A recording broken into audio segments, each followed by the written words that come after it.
Hello friend, welcome. मैं उम्मीद करूंगा कि आप सब लोग खैरियत से होंगे। मैं आप लोग के बीच में बताने वाला हूँ कि जो वक़्फ़ एक्ट है वो एक्ट जो है लोकसभा और राज्यसभा में पास दोनों जगह ये पास हो चुका है। राष्ट्रपति का एसेंट मिलने के बाद भी ये अमली जामा जो है कानून का पहल लेगा। सवाल इस बात का है कि ये जो वक़्फ़ कानून है, इस कानून के तहत जो है वक़्फ़ परिषद यानी जो है वक़्फ़ बोर्ड की जो परिषद हो गए उसमें जो है नॉन मुस्लिम को शामिल किया जाएगा, जिसमें 12 मेंबर शामिल होंगे नॉन मुस्लिम। और इसमें जो है इस कानून में जो है सरकार का पूरी तरह से हस्तक्षेप होगा। ये एक तरह से वक़्फ़ कानून का जो स्वायत्तता है या ऑटोनॉमी है वो पूरी तरह से खत्म और समाप्त हो चुकी है। अब वो कानून पूरी तरह समाप्त हो चुकी है। जो वक़्फ़ एक्ट का जो कानून है, जो उसकी ऑटोनॉमी है, एक ऑटोनॉमी बॉडी था, वो पूरी तरह से ये सरकार क्रैक कर दिया, छेद कर दिया। अब ये सवाल है, ये सरकार ये डिफेंस करती है, ग्राउंड करती है कि ये वक़्फ़ कानून में कई ऐसे कमियां था जिसका बेनिफिट जो है गरीब पासमानदा समाज का मुस्लिम या जो महिलाओं का उसमें जो है लाभ नहीं मिलता था, उसमें महिलाओं को शामिल नहीं किया जाता था। और कुछ ऐसे प्रॉपर्टी है, वो प्रॉपर्टी जो सरकार के प्रॉपर्टी है उसको भी वक़्फ़ कर देते थे। उनका ये ग्राउंड है कि कोई भी प्रॉपर्टी है, जो प्रॉपर्टी अगर इस कानून के तहत जो पहले वक़्फ़ एक्ट 1995 के तहत जो है वो कहते हैं ये प्रॉपर्टी वक़्फ़ की गई है तो प्रॉपर्टी वक़्फ़ मान ली जाती थी। यानी इतना जो इतनी आज हमारे सामने ये जो मुद्दा आया है, जो मामला चल रहा है, ये हमारी आपकी देन है। देखिए, तमाम ऐसे वक़्फ़ एक्ट कानून लाने की आवश्यकता क्यों पड़ी, सुधार क्यों पड़ी? इसके लिए जो 1913 में सब प्रथम जो वक़्फ़ बिल लाया गया, उस बिल के तहत जो है उसमें रेगुलेटेड किया गया, इसमें वक़्फ़ पर यूजर्स किया गया कि कैसे कैसे उसके वक़्फ़ किए जाएंगे, उसका क्रेशन कैसे होगा।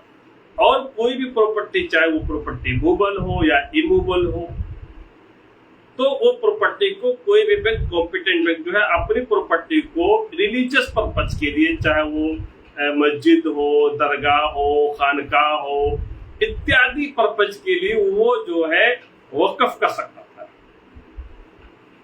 अब ये समस्या जब उत्पन्न हुई, वक़्फ़ एक्ट कानून की समस्या जब उत्पन्न हुई, जब अंबानी का बिल्डिंग वक़्फ़ के तहत जो है बना हुआ है।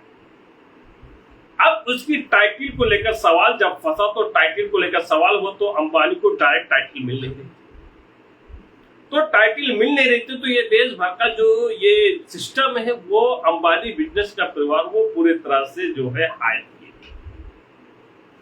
अब कहते हैं कि जनाब ये दुनिया में सबसे ज्यादा अगर प्रॉपर्टी है तो वक़्फ़ की प्रॉपर्टी है, रेलवे है, डिफेंस है, और उसके बाद में जो आपका प्रॉपर्टी है वक़्फ़। यानी ये कहने का मतलब है जब जो अब इसमें क्या होता है, वक़्फ़ प्रॉपर्टी को ज्यादा क्यों दिखाई देती है? इसलिए दिखाई देती है कि इसमें ज्यादातर जो है कब्रिस्तान है, मस्जिदें हैं, दरगाह हैं और यतीम खाने हैं, इत्यादि प्रकार के जो यूज होता हो वक़्फ़ के लिए। इसका दुरुपयोग भी हो रहा है, ये तय नहीं कि इसका दुरुपयोग नहीं हो रहा है। ऐसे ऐसे जो मुतवल्ली मैनेजमेंट जो बने थे, उस मैनेजमेंट ने जिनको वक़्फ़ के लिए दिया गया प्रॉपर्टी, वो प्रॉपर्टी पूरी तरह से जो है 100 साल के लिए लीज दे देते थे, रेंट दे देते थे। रेंट का जो पैसा, जो खर्च, जो रेंट दिखाया जाता था कि रेंट 500 है, वहां प्रॉपर्टी का जो वैल्यू है इलीगल तरीके से 50,000 रुपये रेंट वसूला जाता है। तो वो जो उसके मुतवल्ली थे, मुतवल्ली की देन है, जो मुतवल्ली भ्रष्ट और बेईमान लोगों की देन है कि आज ये कानून लाना पड़ा सरकार को। और सरकार ने ये कानून लाकर जो है इसमें जो कई लोगों को शामिल किया गया नॉन मुस्लिम पर, इसके भविष्य में बड़े बहुत बड़ा इम्पैक्ट पड़ेगा आने वाले भविष्य में कि इस तरह से हिंदू के जो ट्रस्ट हैं, जिसमें मंदिर है और उसके गुरुद्वारा है इत्यादि प्रकार के जो धर्म है, उनके भी ट्रस्ट होते हैं, तो उसमें भी कल का जो कानून बनाया जा सकता है तो उसमें भी उनको एक रास्ता मिलने का जरिया दिखाया गया कि इस तरीके से रास्ता मिल सकता है। हिंदू इस बात को खुशी जाहिर कर रहा है कि वक्फ एक्ट आ गया, वक्फ एक्ट आ गया। अब उसके बाद में दूसरी जगह क्या नाम है उनको हमला करेंगे। तमाम प्रकार की वो खुशियों का लहर है उनमें और वो पूरी तरह से खुश हैं। मिसयूज और कानून में दोनों में अंतर है। मिसयूज हुआ है, मानता हूं कि वक्फ प्रॉपर्टी का मिसयूज हुआ है, लेकिन जो इस कानून में कहीं ना कहीं बहुत जगह ऐसी जो है वो खामियां है। इस बात को कि अगर ये कानून में महिलाओं को और उसके बाद में पासमानदा समाज को आपको चिंता है कि इनको उनको अधिकार नहीं दिया गया है, इनको वक्फ में नहीं शामिल किया गया है, या एक बहुरा समुदाय है उनको भी नहीं शामिल किया गया है, आपने इनको उनमें शामिल इस एक्ट में इनको शामिल करने के प्रावधान बनाया है, तो ये विशेष स्वागत योग्य है। आपने जो 10 ऐसे अमेंडमेंट थे उसको अगर आप स्वीकार कर लेते तो पूरे देश का मुस्लिम जो है आप पर तायद करता और इस सख्त कानून पर जो है आप पर पूरा भरोसा होता। लेकिन कानून का मंशा ये है कि जिस तरह कानून बनाया गया है, अगर एक प्रॉपर्टी क्या नाम है कोई प्रॉपर्टी वो कोई यूजर्स है, यानी मस्जिद के लिए है या दरगाह के लिए है, अगर वो डिस्प्यूट हो जा रहा है, अगर डिस्प्यूट हो जाने के बाद में अगर कोई कह रहा है कि भाई ये हमारा है, ये कोई कह रहा हमारा है, तो डिस्प्यूट होगा तो टाइटल का विषय होगा। जब टाइटल का विषय हो जाएगा तब उसके बाद में उसमें सिविल कोर्ट में मुकदमा दाखिल होगा। इस बात को पहले 1995 के एक्ट में इसे जो है डिस्प्यूट को जो है वो ट्रिब्यूनल में मुकदमा देखा जाता था। ट्रिब्यूनल भी भ्रष्ट था, सेटिंग पे जजमेंट आता था। ये बात सत्य है कि ट्रिब्यूनल के बाद में वही पे रिवीजन, वही पे रिव्यू, और उसके बाद में जब सारे प्रोसेस खत्म हो जाते थे तो हाई कोर्ट में जुरिडिक्शन आता था। वो हाई कोर्ट में जाकर रिट के थ्रू जो है वो जो है वहां पर मुकदमा चलता था। रिट में जो है ये बात है कि लिमिटेड पावर्स होते हैं, लेकिन इस कानून में ये आया कि उस कानून में जो है कि आप सिविल कोर्ट के दरवाजे खुले हैं, सिविल कोर्ट के तहत सिविल सूट दाखिल करके जो है आप उसकी टाइटल को डिक्लेयर करा सकते हैं। सवाल ये है कि रजिस्टर्ड नॉन रजिस्टर्ड की बात है कि कोई प्रॉपर्टी रजिस्टर्ड है या नॉन रजिस्टर्ड है, कोई प्रॉपर्टी उसका मालिक है कि नहीं मालिक है, ये सवाल है। सवाल ये भी आता है कि उस प्रॉपर्टी सरकारी जमीन में है कि नहीं।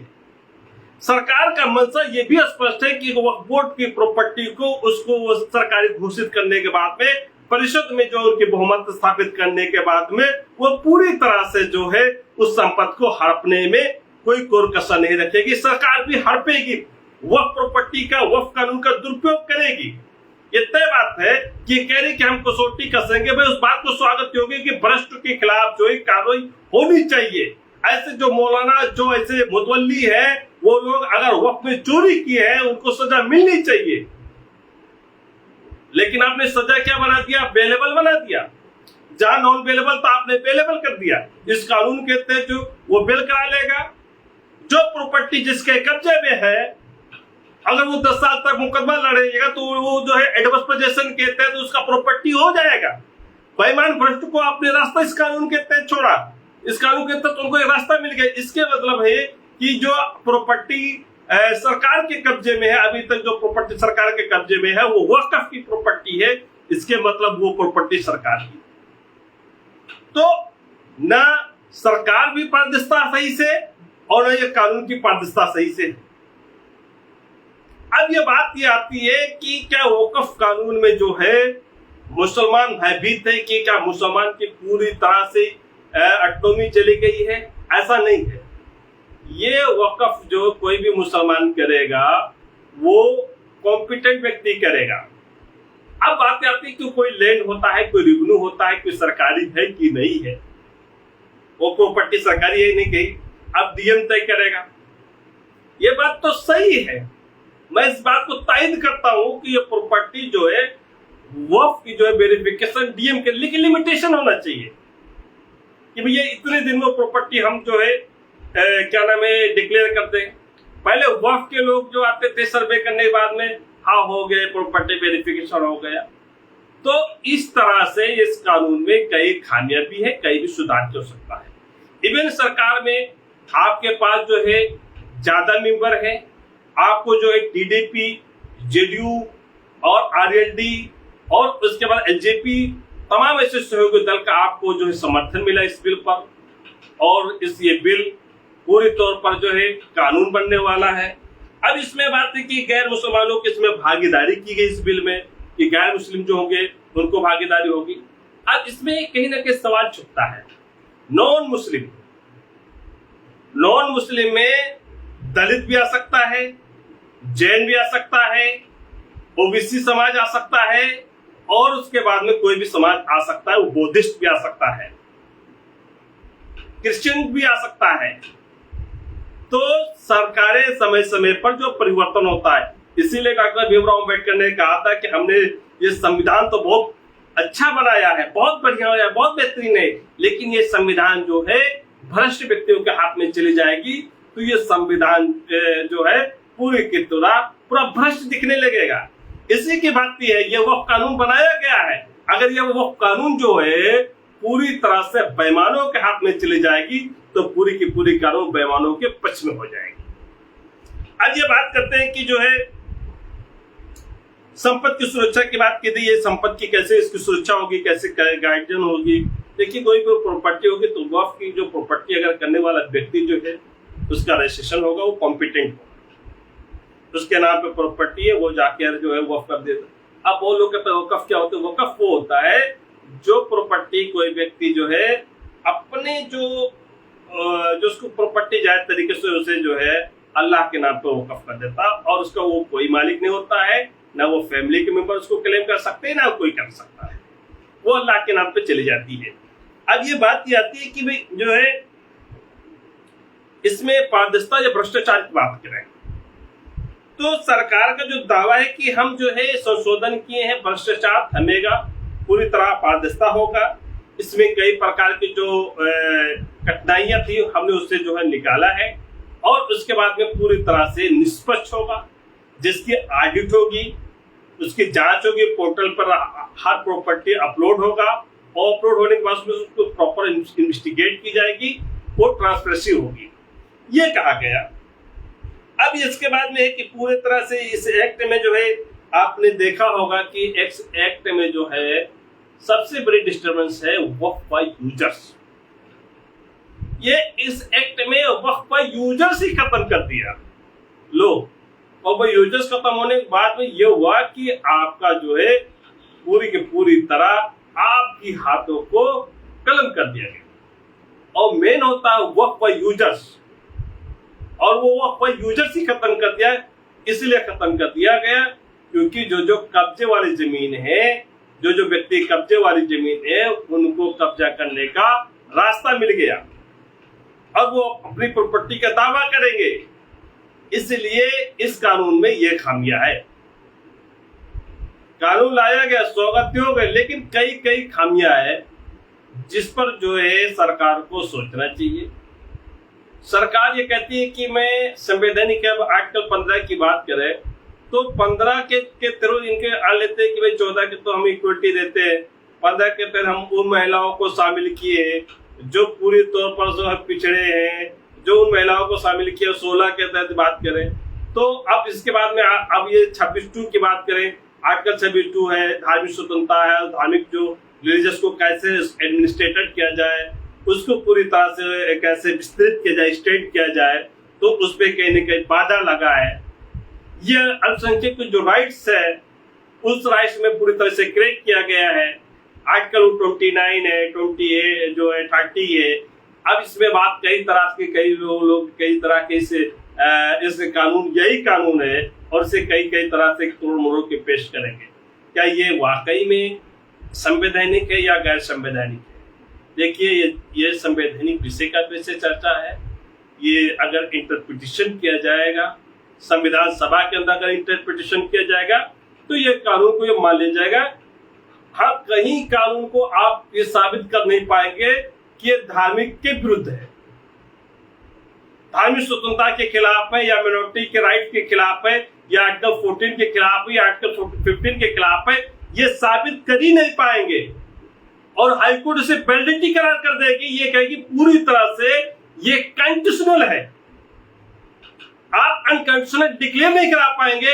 आपके पास पैसे होंगे, अच्छे लॉयर रखेंगे, सुप्रीम कोर्ट में 20-25 दिन बहस चलेगा, उसके बाद में पूरे कौम का चंदा होगा, वो चंदा उनको मिल जाएगा। वो एक तरीके से कम्युनिस्ट विचारधारा के लोग होंगे, हमारी विचार रखेंगे।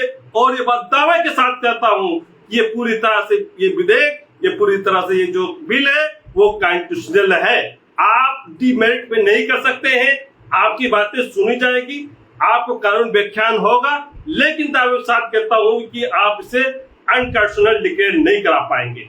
तीसरी बात यह है कि जब इसकी इतिहास की बात करें, वक्फ बोर्ड की जो इतिहास है 1913 में जो बनाया गया था मुस्लिम वक्फ के लिए, उसके रेगुलेट करने के लिए, उसकी क्रिएशन करने के लिए कि कैसे कैसे वक्फ बनेगा।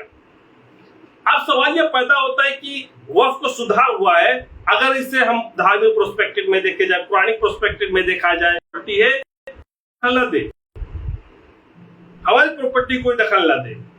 तो इसलिए जो ये एक राज्य है, ये स्टेट है, और स्टेट हर किसी के लिए जो है वो कानून बना सकता है, और उसके बाद स्टेट वो कानून बना सकता है उस एक्ट के थ्रू, आर्टिकल 13 के थ्रू। अब ये कहते हैं कि भैया इसका जो समझ में नहीं आता है कि डीएम साहब को क्यों शामिल किया गया, डीएम साहब का इसमें क्या रोल है। ऐसे नहीं होगा तो सरकार का हो जाएगा, सरकार की ही नुमाइंदगी करता है, ये बात सत्य है, लेकिन लैंड जमीन को कौन पहचान करेगा। ये रिकमेंड किया गया कि कोई हायर अधिकारी रखा जाए, वो इसकी जमीन की पहचान करेगी, तो ये कैसे हो पाएगा। और उसके बाद में ये कहा गया कि भैया जो ये कानून है पूरी तरह से एक भ्रष्टाचार का और भ्रष्टाचार करने का, इस कानून में जमीन कब्जा करने के इरादे से कानून बनाया गया और ये कानून वैलिड होगा। ये देखना, क्योंकि बीजेपी गवर्नमेंट जो कहती है वो करके दिखाती भी है। उन्होंने कहा वो कानून लाएंगे तो लाया, उन्होंने कहा सीएनआरसी लाएंगे तो उन्होंने लाया, उन्होंने कहा कि हम 370 पाएंगे तो लाए, उन्होंने कहा राम मंदिर बनाएंगे, राम मंदिर बनाए, उन्होंने कहा यूसीसी लागू करेंगे तो लागू होगा। क्योंकि हम आप जो सोचते हैं उससे ऊपर उनका एक कम्युनिटी सोचता है। आरएसएस का काम दिन रात है, वो करते हैं। आप देखिए, आपको वक्फ बिल पर क्लिक किया गया है, आप समझ रहे कि हमारे साथ खतरा है, तो आप देखते जाइए, घबराइए नहीं, देश में शांति व्यवस्था बनाइए। क्योंकि वक्फ आपको नहीं पता है कितने बेईमान भ्रष्ट लोगों ने जो है वक्फ की प्रॉपर्टी को बेच डाला है, कितने बेईमान भ्रष्ट लोगों ने वक्फ पर आलीशान वक्फ की प्रॉपर्टी पर जो मजे लूट रहे हैं। हाँ, ये बात तय है कि ओबीसी समाज के या महिलाओं को जो है मुतवल्ली जो वक्फ बोर्ड के परिषद में जो है इनको शामिल नहीं किया जाता है, ये बात सत्य है। तो कहीं फायदा है तो कहीं नुकसान है। तो अगर इसकी बात करें, जहां ज्यादा फायदा दिखाई देता है या ज्यादा नुकसान दिखाई देता है, अब इसमें जो है राजनीतिक तो होगी, राजनीतिक लोग या सेकने वाले सेकेंगे, आप लोग को आगे करेंगे, आप लोग प्रोटेस्ट करेंगे, एहतजाज करेंगे, आप लोग तैयार रहे जेल जाने के लिए। क्योंकि नौजवानों का जो इस्तेमाल किया जाता है, इस कानून में जो है खामियां है, भ्रष्टाचार का रास्ता दिखाया गया है। और आपका विषय है, आप सोचिए हमें क्या करना है, ये आप तय करें। आपकी आंखें हैं, आपको दिखाई दे रहा है, आपका मसीहा कौन है ये भी दिखाई दिया है। एक समाजवादी के नेता वक्फ पर कितना, एक मुखिया थे, उन्होंने वक्फ पर बोलने के लिए कितने विषय, कितने टॉपिक तैयार किए थे, क्या राय रखना चाहते थे। क्या वक्फ बोर्ड बिल पेश हो रहा है तो आप चाइना बताएंगे, वक्फ बिल के बारे में ना बताकर आपने वक्फ की तैयारी नहीं किया, आप बता रहे गुम बता रहे। वक्फ में आपकी क्या कानून में आपने कितने अध्ययन किए हैं, आप उसको सदन में रख ही नहीं रहे। और राहुल गांधी इस पर मजबूती से बल रख ही नहीं। आपने किस तरीके से नोट तैयार किए, किस तरीके के रख रहे हैं। चूंकि जो है आप लोग का काम है, सेकुलर लोग हैं और मीठा छुरी है, पीठ पीछे आप लोग भी चूकते नहीं है, आप भी वार करते हैं। वो लोग आगे वाले क्या है, मीठा जैन नहीं है, लेकिन आप मीठा जैन है, आपने उसकी खूब छुरी भोंक मारा। तो इसमें हम कह सकते हैं कि तमाम प्रकार की खामियां भी हैं और तमाम सुधार की आवश्यकता होगी, लेकिन आने वाले कल में सुधार होगी। जो भी सरकारें आएंगे वो सुधार करेंगी, तो इससे घबराने की क्या आवश्यकता है। जब आप संसद चुन सकते हैं, संसद बना सकते हैं, संसद जो है कानून के प्रावधान है, वो भी कानून के तहत वो भी अमेंडमेंट होगा। जैसे 1913 अमेंडमेंट हुआ, 1954 अमेंडमेंट हुआ, 1995 अमेंडमेंट हुआ, 2013 में अमेंडमेंट हुआ। तो इससे घबराने की क्या आवश्यकता है।